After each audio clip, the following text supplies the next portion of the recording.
Le cauchemar des soviétiques. Ce soir, je vais te parler du SR-71 Blackbird, un avion supersonique qui allait à plus de 3000 km/h. Et ça, c'était un calvaire pour les Russes. Pour l'histoire, nous sommes en 1945, lorsque des tensions éclatent entre les Rouges et les US. Et c'est en 1947 que tout va commencer.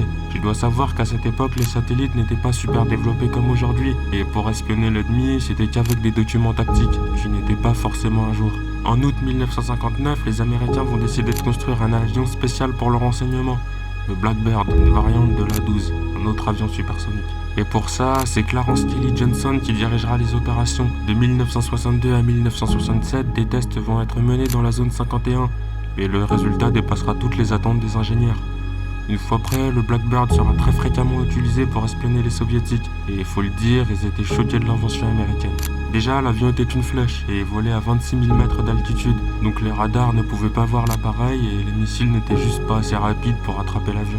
Bien que ce soit la guerre, les soviétiques vont montrer énormément de respect pour cet engin, désigné comme une prouesse technologique pour cette époque.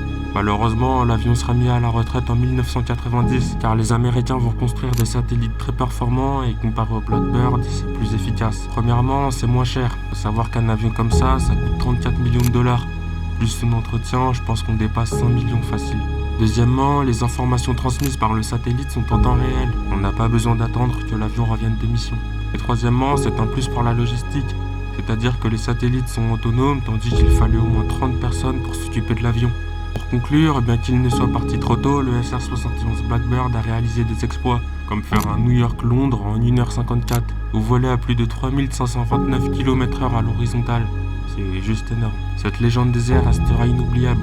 Mais dis-moi ce que t'en penses en commentaire. Et abonne-toi.